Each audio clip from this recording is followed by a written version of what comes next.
Good morning and welcome to Morning Movie News, where just when you feel that maybe Michael Bay isn't so bad, thanks to the fantastic job he did producing A Quiet Place, right? You're like, good for you, Michael Bay. That reminds me that you used to make great movies, right? I even thought the early Transformers films were kind of fun.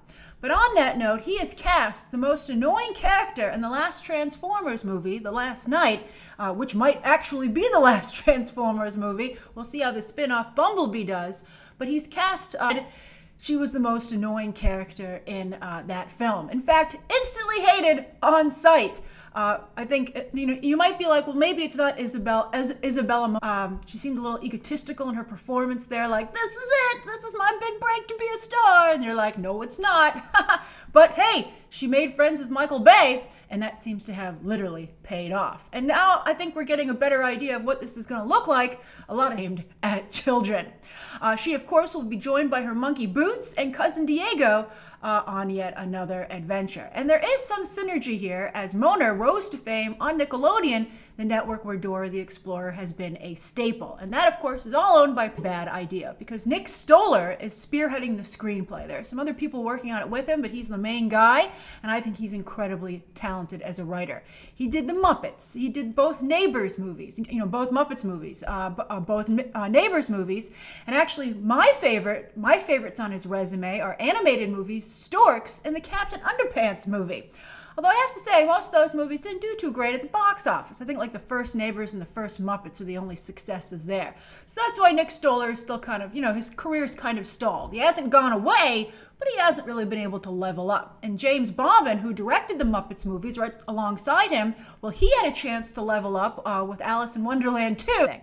Now, I again think this is just horrible casting based on what I've seen of Mona and Transformers The Last Knight, but I'm open to having my mind changed, not just because of Nicholas Stoller's. She must have been pretty good because that show went on for a while, and I recall that when she was cast in Transformers, some of you were excited about it. So if you're a Mona fan, please explain to the rest of us. Perhaps Dora will accomplish that. I don't know. I would have gone with more of a spunky. Well, she's kind of spunky, but I think that Dora should be more about having fun. And I wouldn't focus too much on trying to have a jailbait Dora the Explorer, let's say. But that's all that Michael Bay. I can see why Paramount's going for it. All right, now the second story of the day is that even on the eve of being acquired by Disney, Fox is not going quiet into that good night, right? And I think that, their best laid plans aren't turning out so well. They're like, yeah, we're just going to go like technology. They're like, please do the work for us, your money before we pay for this. And this becomes our con last week. Or 2 weeks ago, and they're going to start doing just released a digital comic for Deadpool with Choose Your Own Adventure. Now, how can you do a Choose Your Own Adventure movie? Well, they're developing technology so that at pivotal points in the film, the theater, and this ensures that every time you see the movie, it will be a different story, different movie-going experiences within the theater. And I think that would compel you, therefore, to go multiple, like a really good property with a great cast. What if Infinity War, or a Marvel movie, or even a Deadpool movie? He's a great candidate for this, just like his comic had to Choose Your Own Adventure. Or let's think of something smaller like Game Night, right? That would make watching the movie an actual game.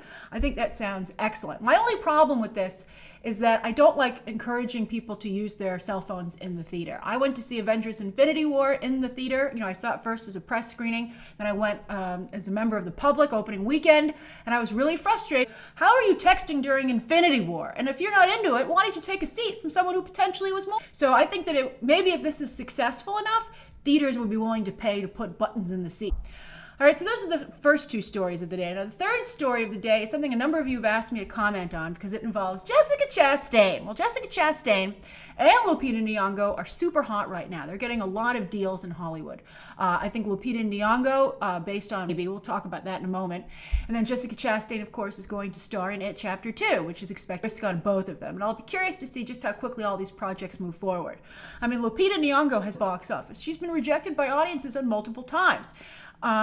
And, for instance, Ryan Gosling also has had that problem. And sometimes producers, like with Blade Runner 2049, have been like, oh, well, he just didn't have the right movie. And then Blade Runner 2049 came out, and they were like, oh, maybe it is partially Ryan Gosling, right? Sorry, Ryan Gosling.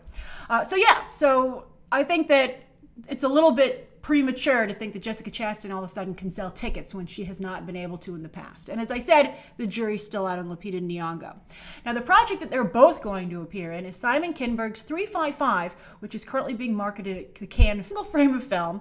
But they'll have the cast and they'll have the script, or sometimes just the cast and the director. Very good mood because they're in the French Riviera, and they'll try and sell the overseas distribution rights to raise money for the movie. So and oh, by the way, if 355 sounds familiar to you, that's of course the black female characters ever in comics. That's of course going to be an FX series potentially very soon. That character is a spy, and this is about a group of female spies, and it's going to feature Jessica Chastain, Lupita Nyong'o, Marion Cotillard, Penelope Cruz, and Fan Bingbing in their movie together. And for some reason, he listened to her. I mean, I would be reluctant to invest this actually can bring in box office dollars. Certainly not like the Ocean's 8 cast, which this seems like very similar to. Sandra Bullock at least has been known to sell tickets. She's one of the few actresses, in fact, and Anne Hathaway even to some degree, maybe back in the day. So that's a more commercially viable. In fact, that comes out relatively soon. And perhaps if I were an investor, I would be like, look, I'd like to work within the Scouts, boys and girls. They're not mixing them. It's, they're just trying to put the Girl Scouts out of business, basically. But I have a real problem with all-female flicks. I just think it's a real problem. Still very much was the lead of the film. But he was fantastic. He had great action sequences. I think we're all good. There's no reason that it needs to be an all-female cast, right? I mean, just like you can do, that's a huge cast. Why can't you do 50-50 or even 60-40? I just think it's a mistake to kill a Ghostbusters movie. He'd still be open to it, right? And when I first saw the headline, I was like, that's ridiculous. And those that it inspired. And that occasionally people do reach out to him and say that they love the movie or it made them. So the reason I liked this question is that I want to ask you, because we talk about a lot of different jobs in the industry, so let's put our publicist hats on, right? So if you were a publicist, how would you advise your client, Paul Feig, to answer this question? Because, and he should have an answer prepared because, he should know that people are going to ask him about this. So the trick is you don't want to seem negative on your Paul Feig seemed delusional. And then I thought the actual answer that he gave was kind of sad, right? He's like, it failed horribly, but it gives me a warm, cozy feeling that some people. I think the best thing for him to do would be to address not just what he got right, the inspirational aspects, right? But I think maybe he should have touched a little bit on what he got wrong, right? He's like, we should have had a male Sigourney Weaver type character, like from the first movie.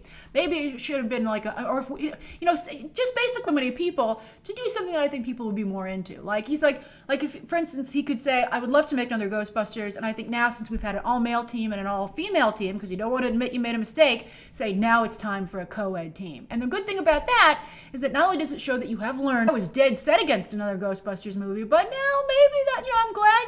Thanks for stepping up, Paul, and admitting some of the mistakes and acknowledging my pain. I thought it was pretty good. It was only would I maybe be open to seeing that movie, but you know what, Paul? You've actually made me kind of interested in it, and I would love to see another Ghostbusters, right?